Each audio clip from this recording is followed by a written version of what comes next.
Bonjour à tous, dans cette vidéo nous allons voir comment calculer l'aire entre deux courbes.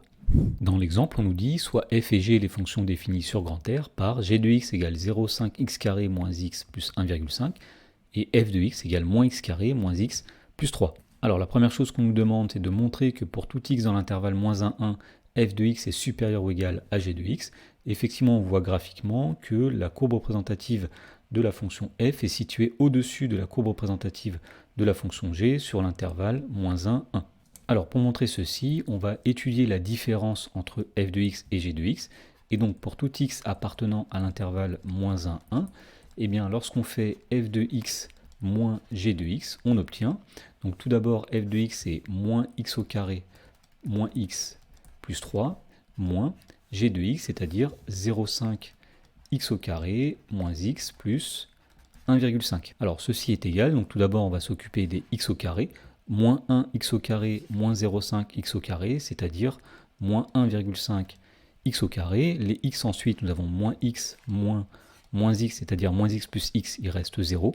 Et enfin, nous avons 3 moins 1,5, c'est-à-dire plus 1,5. Alors on étudie ensuite le signe de cette différence, donc nous avons un trinôme du second degré, donc on va commencer par calculer son discriminant.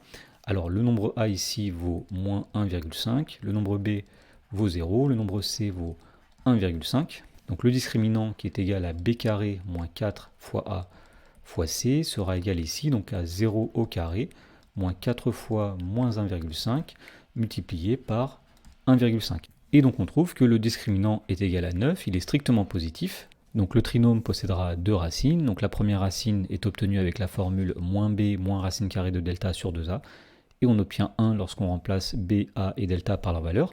La deuxième racine est obtenue avec la formule moins b plus racine carrée de delta sur 2a, et on obtient moins 1. Voilà, donc à partir des racines, on en déduit le tableau de signes du trinôme moins 1,5 x carré plus 1,5. Alors, puisque le discriminant est strictement positif, eh bien on sait que le signe du trinôme sera du signe de a à l'extérieur des racines. C'est-à-dire qu'en dehors de moins 1 et de 1, eh bien le trinôme sera négatif. Entre moins 1 et 1, il sera de l'opposé du signe de a, c'est-à-dire positif, et en moins 1 et 1, évidemment, il y a des racines. Alors, on en déduit d'après ce tableau que pour tout x dans l'intervalle moins 1, 1, eh bien, l'expression f de x moins g de x sera positive. Autrement dit, sur l'intervalle moins 1, 1, f de x sera plus grand que g de x. Dans la question numéro 2, on nous demande cette fois-ci de déterminer l'aire du domaine délimité par les courbes de f et de g, et les droites d'équation x égale moins 1 et x égale 1. Autrement dit, ce qu'on veut déterminer, eh bien, c'est l'aire qui est assurée ici. Alors, pour déterminer l'aire située entre les courbes de deux fonctions, on va utiliser une propriété. Alors, la propriété nous dit que si on a f et g, deux fonctions continues sur un intervalle AB, tel que pour tout x dans l'intervalle AB, f de x est plus grand que g de x, eh bien, l'aire du domaine du plan délimité par les courbes de f, de g et les droites d'équation x égale a et x égale b, c'est tout simplement l'intégrale de a à b de f de x moins g de x. Et bien c'est ce qu'on va faire ici pour calculer l'aire du domaine situé entre les courbes de f et les courbes de g. On va calculer l'intégrale de moins 1 à 1 de f de x moins g de x dx, puisqu'on a montré dans la première question que f est toujours plus grand que g sur l'intervalle moins 1, 1. Alors, pour calculer cette intégrale, on va tout d'abord simplifier l'expression f de x moins g de x, mais on l'avait calculé dans la première question, on avait dit que c'était moins 1,5 x au carré plus 1,5. Donc on cherche à calculer l'intégrale de moins 1 à 1 de moins 1,5 x carré plus 1,5 dx. Et donc pour cela, on va commencer par chercher une primitive de cette fonction. Alors tout d'abord, une primitive de x au carré, on sait que c'est 1 tiers de x au cube. Puisqu'il y avait moins 1,5 devant, on va le laisser, il est en constante multiplicative. Plus une primitive de 1,5, c'est 1,5 x. Et donc nous allons prendre cette primitive entre moins 1 et 1. Alors tout d'abord, lorsqu'on remplace x par 1 dans la primitive ici, eh bien on va obtenir moins 1,5 multiplié par 1 tiers fois 1 au cube plus 1,5 fois 1.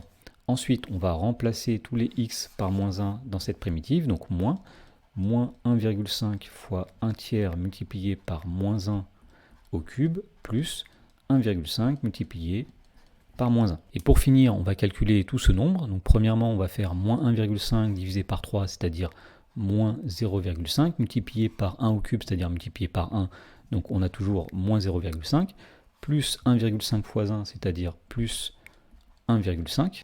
le tout moins, alors ici nous faisons moins 1,5 divisé par 3, c'est-à-dire toujours moins 0,5, et moins 1 au cube, ça donne moins 1, donc moins 0,5 fois moins 1, donc plus 0,5, et ici nous avons plus 1,5 fois moins 1, c'est-à-dire moins 1,5. Et donc nous avons ici moins 0,5 plus 1,5, ça donne 1, moins 0,5, donc on obtient 0,5, moins plus 1,5, on obtient finalement 2.